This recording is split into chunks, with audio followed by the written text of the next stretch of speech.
오늘 방사능 얘기를 하려고 하거든요. 일본이 이르면 오는 봄부터 그 후쿠시마 오염수를 방출을 하는데 4월부터 한다고 하더라고요. 그래서 오늘 이 영상은 제가 지선님 모신 만큼 송파에 계신 주민분들이 꼭 봐주셨으면 좋겠고, 뭐 송파뿐만 아니라 일본의 방사능 오염수 배출하는 거에 대해서 많이들 걱정하시고 우려하시는 분들이 봐주셨으면 좋겠다 싶어서 지선님을 모셨습니다. 일단은 뭐 방사능 오염수 얘기하기 전에 우리가 송파구에서 방사능으로부터 안전한 아이들 급식 만드는 조례 서명 운동을 작년 겨울에 굉장히 열심히 했어요. 그렇죠. 재작년. 해가 바뀌었으니까. 그렇죠. 우리가 근데 마지막에 제출한 날은 이제 새해 1월 달이었잖아요. 그죠? 그래서 맞아요. 작년 겨울에 눈이 굉장히 많이 내리는 날, 지선님 혼자 뭐 혹은 저희들도 같이 가서 이제 조례 제정 서명을 받았는데, 간략하게 조례에 대한 설명 조금 해주실까요?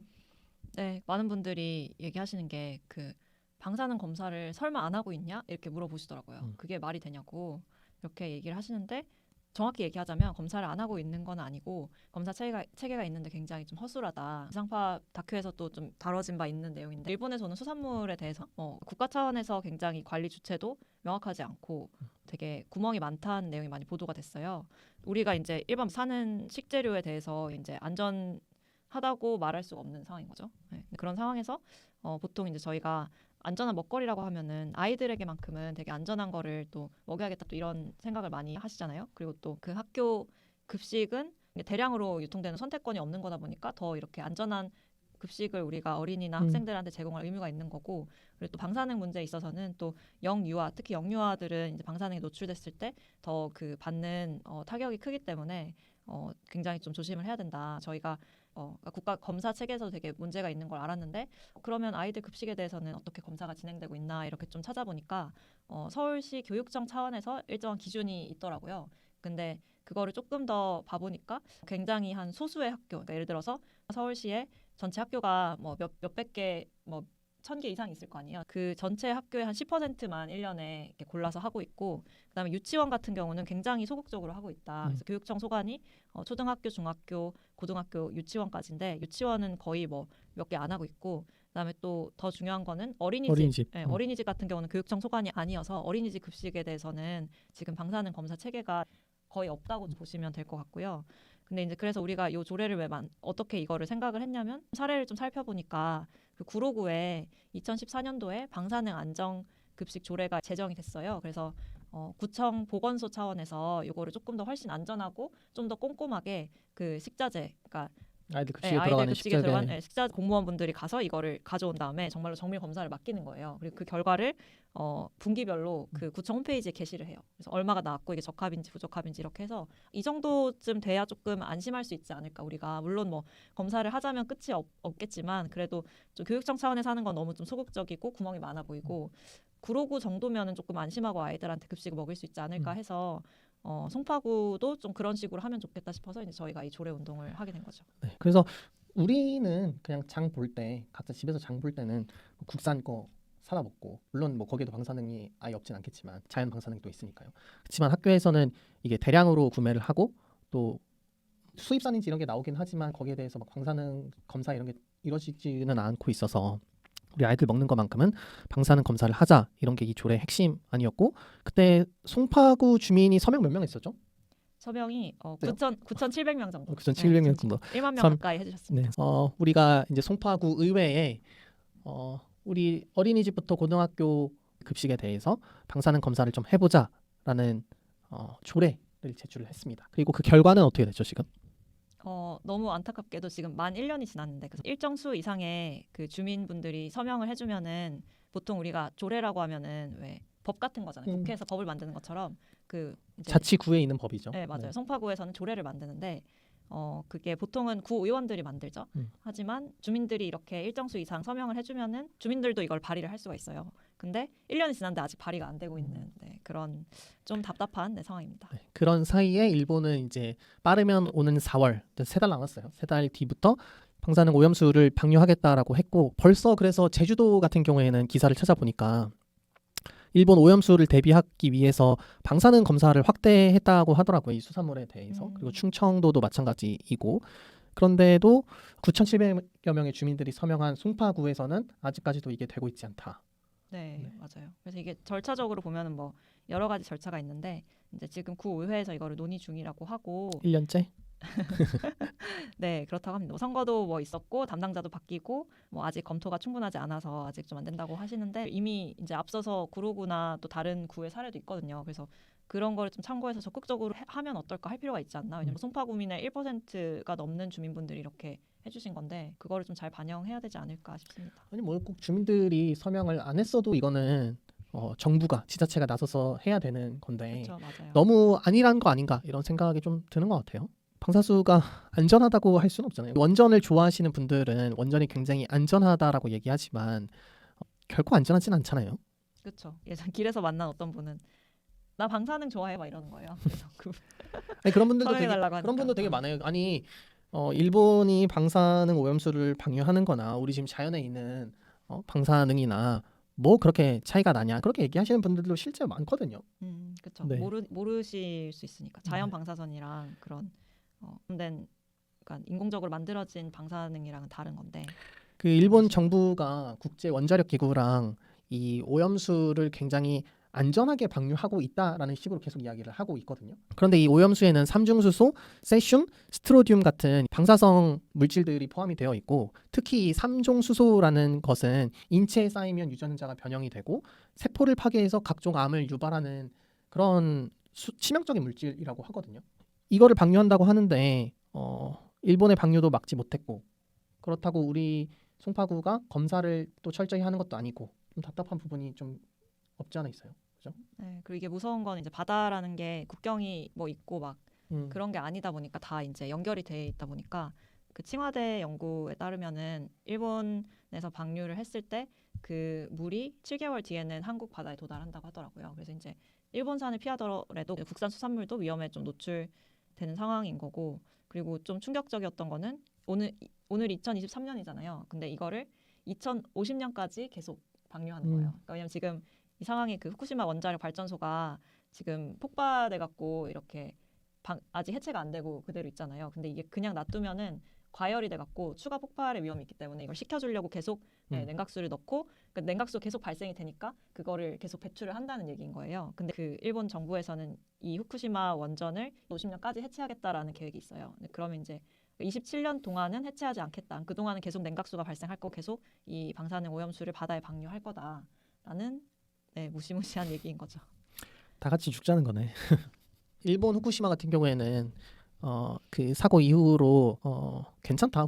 뭐 후쿠시마에서 나오는 농수산물을 정치인이 막 먹기도 하고 마치 되게 안전한 것처럼 지금 괜찮다 이런 홍보를 계속 하고 있는데 언론에 따르면 후쿠시마현이 2016년 6월에 공표한 이제 주민 건강조사 결과를 보면 원전 사고 후에 그러니까 어린이나 청소년이 갑상선 암에 걸렸거나 아니면 걸릴 확률이 굉장히 높아졌다라고 해요. 이 소아 갑상선 암은 100만 명당 두세 명꼴로 발생하는 굉장히 희소병인데 이것에 걸렸거나 아니면 걸렸을 것으로 의심되는 사례가 191명이라고 합니다. 그래서 굉장히 많은 어린이가 소아 갑상선 암에 걸린 것으로 확인이 되고 있는데도 이제 후쿠시마와 일본은 비교적 안정적이다라는 메시지를 계속 주고 있어요.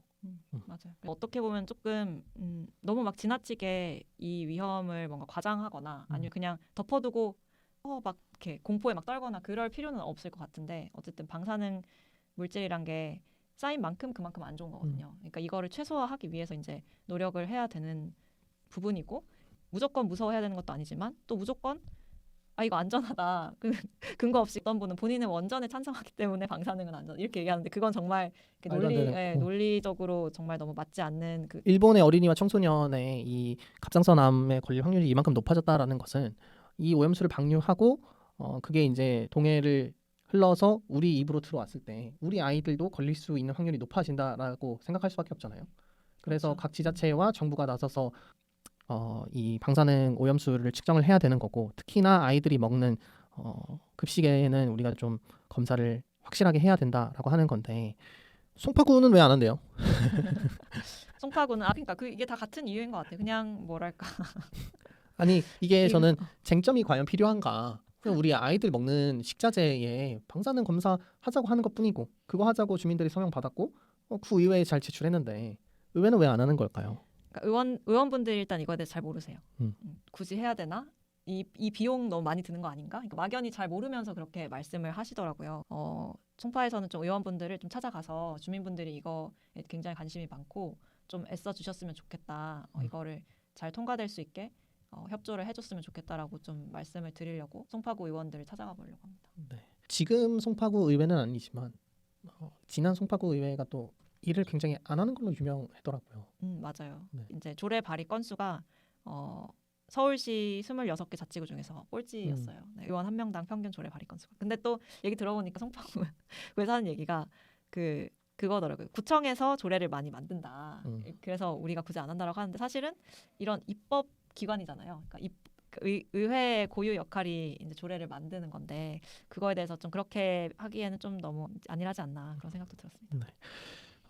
그래서 지금 주민들이 제출한 이 안전한 급식 먹을 수 있는 조례가 계속 난항 중에 있어서 송파 주민들께서 혹시 이 영상을 보신다면 공유라도 좀 해주시고 뭐 주변에 좀 의원들을 개인적으로 안다 싶으시면 좀 가서 이렇게 좀 푸시도 좀 해주시면 좋을 것 같고요. 네, 저한테 연락 주세요. 같이 찾아가요. 앞으로 좀 어떻게 하고 싶다 뭐 이런 것도 좀 있나요?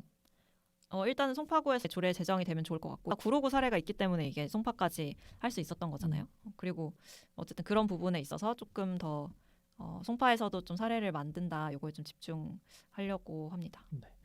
그리고 이제 또 한 의원들이 걱정했던 예산 문제에 있어서는 사실은 이게 구로구가 이제 참고 사례가 되는데 구로구 같은 경우는 이 검사하는데 5천만 원 정도가 든다고 하더라고요. 근데 이제 학교 뭐 검사 횟수나 학교 수에 따라서 이게 또 다르겠죠. 근데 그래도 뭐 정말 많이 뭐 해봤자 뭐 최대 뭐 1억에서 2억 정도 송파구에 이걸 적용한다고 하면은 근데 지금 송파구에서 1년에 안 쓰는 예산이 700억 가까이 되거든요. 그냥 묵혀두는 그 돈이 700억인데 예산이 없는 것도 아닌데 이 예산을 걱정한다는 게 조금 상식적으로는 잘 이해가 되지 않는 것 같아요. 네. 우리가 이 방사능에 대해서 걱정을 하면 결국 답은 원전을 줄여야 된다라는 걸로 결론을 날 수밖에 없을 것 같은데 안타깝게도 윤석열 정부는 원전을 늘리자라는 기조에 있어요. 그래서 오늘 뭐 간단하게 에너지 얘기도 좀 해보면 좋을 것 같은데 지금 정부의 에너지 정책 뭐 어떻게 생각하고 계세요? 방사능의 위험성에 대해서 얘기하다 보니까 결국에는 또 원전 얘기로 가게 되는 그런 게 있는데 방사능 오염수가 결국에 어디서 나왔냐? 후쿠시마 원전에서 나온 거잖아요. 그리고 원전이란 게 사고가 일어날 수 있다 충분히. 그 후쿠시마가 일본에서 폭발한 거지만 우리나라 원전도 폭발할 가능성이 전혀 없는 거는 아니고 아니죠. 가능성이 분명히 있다. 그러면 만약에 지금은 우리 원전을 사용하고 있지만 이거보다 더 안전한 에너지원이 있다면 그런 쪽으로 가는 게 좋은 거잖아요. 네. 물론 경제적인 부분도 이제 참고를 해야겠지만 또 원전에 있어서는 이런 위험성 같은 것도 경제적인 부분이 될 수 있으니까 그래서 그거를 잘 살펴봐야 될 것 같은데 지금 윤석열 정부는 네, 원전을 늘리려고 하고 있죠. 네. 뭐 아무래도 원전이 효율이 높고 우리가 보통 재생에너지 얘기를 많이 하는 굉장히 간헐적이다. 날씨의 영향을 많이 받는다. 그리고 아직까지 단가가 비싸다. 뭐 이런 얘기들 때문에 원전을 계속 사용하고 있고 그리고 또 원전이 굉장히 안전하다라고 주장하는 사람들도 생겨나면서 원전 사용량이 높아지고 있는데 앞으로는 좀 어떻게 하는 게 좋을까요? 그러니까 비용적인 부분에 있어서 기술의 문제는 그러니까 기술적으로 치면은 이미 태양열이나 아니면 풍력 발전이 굉장히 기술력이 많이 발달을 해서 그 발전 단가가 해외 같은 경우는 원자력 발전보다 훨씬 저렴해진 추세에 있거든요. 그러니까 앞으로 더 저렴해질 거고. 그래서 이미 지금 태양열 같은 경우는 우리나라에서도 원전이랑 비슷한 수준에 왔다. 문제는 그 아까 말씀하신 그 안정성에 대한 체계가 잘 갖춰져야 되는 건데 그것도 기술력이 없는 게 아니라 갖추면 되는 거다. 그 정책적인 방향성을 정한 다음에 그쪽으로 만들어 나가면은 충분히 우리나라 자연 조건이라든지 기술력으로 이제 안정적으로 전기를 조달할 수 있는 그런 상황이 있는데 다만 이거 추진을 하지 않기 때문에 미국 같은 경우에는 보니까 원전이 메가와트 시당 123달러에서 167달러로 오히려 원전 비용이 굉장히 높아졌고 이게 9년에서 2021년 사이의 가격 변화 추이인데 태양광 같은 경우에는 359달러에서 36달러로 90% 가까이 가격이 떨어졌고 풍력도 35달러에서 38달러로 떨어졌다고 해. 세계적으로는 지금 다들 재생에너지로 바꿔가고 있는 추세에 있고 재생에너지가 늘어날수록 또 기술력도 더 높아질수록 단가가 저렴해지고 있어요. 아직까지 우리나라에서는 정부 기조가 어쨌든 원전 늘리는 게 기조이고 지금 뭐 태양력 산업을 정부에서 막 들추고 있잖아요. 그러면서 우리나라의 재생에너지 산업이 조금 더뎌지고 있음으로써 우리나라에서는 아무래도 원전을 좀 더 쓸 수밖에 없는 거죠. 재생에너지 쓰려고 해도 재생에너지가 없으니까요, 우리나라에. 말씀하신 게 보니까 재생에너지가 원전보다 한 4-5배 정도 저렴하네요. 미국에서는 더 저렴하다고 하더라고요. 그렇습니다. 그래서 뭐 되게 아이러니한 것 같아요. 우리가 일본에서 방사능 오염수가 들어오는 거에 대해서는 되게 민감하고 예민하게 반응하지만 정작 그런 우리나라도 원전은 늘려가고 있는 추세다. 좀 아이러니하죠. 그렇죠. 네. 그래서 원전을 옹호하기 위해서 방사능도 좋다고 얘기하는 그런 태세가 이제 생기는 거죠. 깜짝 놀랐어요. 전에 전주에서 무슨 재생에너지 관련된 워크숍을 갔는데 되게 인상적이었어요. 그래서 저는 이제 송파구에 관심이 있으니까 송파구에 살고 이제 송파구 지역 정치에 관심이 있으니까 뭔가 송파구에서 정말 다 태양광을 깔고 하면은 송파구에서 필요한 모든 전기를 재생에너지로 조달하는 게 과연 가능할까? 그런 좀 궁금증을 가지고 이제 거기 갔는데 일단 알아낸 거는 자연 조건은 된다. 그것도 통계로 다 볼 수가 있더라고요. 그 태양광이 얼마나 그 해당 뭐 예를 들면 일산이면 일산, 마포면 마포 여기에 얼마나 우리가 이 태양광을 사용할 수 있는지 전기를 생산할 수 있는지 그런 다 데이터가 있더라고요. 지금은 다 뭐 원전이나 뭐 석탄 화력 발전소나 이런 데서 이제 끌어다 쓰는데 그게 아니라 좀 자체적으로 태양광을 해서 이제 그 선을 연결을 하면 되는 거죠. 그런 것도 있고 우리나라의 또 하나의 문제점은 이 에너지가 전부 다 수도권 에너지를 사용하기 위해서 지방에서 다 끌어오잖아요. 그렇죠. 네. 저기 한때 그 밀양이 엄청나게 이슈였는데 밀양에서는 쓰고도 남는 에너지를 서울로 가져오기 위해서 송전탑을 짓고 그래서 밀양 사람들의 삶의 터전을 파괴하고 마찬가지로 지금 원전이 지어지고 있는 건 수도권이 아니라 저기 다 바다가 있는 쪽이니까 다 지역이 어떻게 보면 서울을 위해서 굉장히 많은 희생을 하고 있는 거거든요.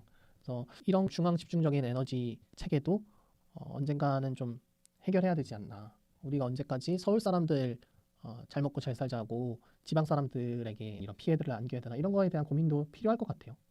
네. 누가 그러더라고요. 누가 예를 들어서 서울시장이 출마했는데 서울에 원전을 짓겠습니다. 이렇게 얘기하라고. 그거 나야. 너였니? 우리가 화력 발전소랑 다 서울에다가 짓자고. 이게 솔직히 너무하는 거지 않아요? 근데 그쵸. 그렇게 하면 아무도 사실 찍어주지는 않겠죠. 근데 하지만 뭐 찍어달라고 얘기하는 게 아니라 그 정도의 경각심이 필요하다는 거예요. 우리가 지금 에너지를 너무 퍽퍽 쓰고 있는데 이 에너지로 인해서 지방에 있는 사람들의 삶의 터전이 완전히 뒤틀리고 있으니까 이런 거에 대해서는 다시 고민이 필요한 거 아니냐라는 얘기였죠. 누가 그러더라고. 자기 똥은 자기가 치워야 된다. 이런 아주 기본적인 그건데 지금 이런 에너지 체계는 이용하는 사람 따로 있고 그 위험을 감수하고 불편을 감수하는 사람 따로 있고 좀 이렇게 된 상태인 거죠. 그래서 어떤 분이 그때 에너지 워크숍 가서 뭐라 그랬냐면 미래 세대에 어떤 인프라를 남겨줄 거냐. 계속해서 이런 뭐 폐기물 방사능 폐기물 문제가 있고 불안전한 그런 원전이나 아니면 미세먼지 방출하고 CO2 방출하는 석탄 화력 발전소를 남겨줄 거냐. 아니면 햇빛만 내리쬐고 바람만 불면은 전기가 생산되는 그런 인프라를 남겨줄 거냐 그렇게 얘기하셨는데 당연히 이쪽으로 가야 되는 게 조금만 더 극명하죠. 생각해보면 자명해 보여서 좀 그거를 공개하고 싶었어요. 이럴 때마다 좀 지난 선거가 좀 아쉽네. 송파구에 그래도 지선님 출마했었어서 좀 잘 됐으면 우리가 그래도 송파구 주민들 우리 아이들 위해서 좀 이 방사능으로부터 안전한 급식 조례 정도는 우리가 통과시켜 볼 수 있지 않았을까 싶은데 당선이 안 돼서 매우 아쉽고 또 한편으로는 그래서 이제 소수 정당에도 좀 관심을 가져달라 이런 이야기도 또 들을 수 있는 것 같아요. 소수 정당은 또 해보려고 하는 게 또 있으니까 파이팅이 넘치죠. 파이팅이 넘치니까. 네, 그래서 앞으로도 이 조례는 계속 송파구에서 좀 해보려고 하고 있죠. 네, 그렇죠. 그래서 앞으로도 계속 잘 준비하셔서 송파구에서 아이들이 좀 안전하게 급식 먹을 수 있도록 최선을 다해 주시면 감사하겠다라는 이야기 드리면서 마쳐도 되겠죠? 네. 그리고 보신 분들 각자 그 사시는 지역에 이런 조례가 있는지 한번 확인해 보셔도 좋을 것 같아요. 네, 각자 지역에서도 찾아보시고 당분간 생선은 못 먹겠네. 마칩시다. 수고하셨습니다. 네, 감사합니다.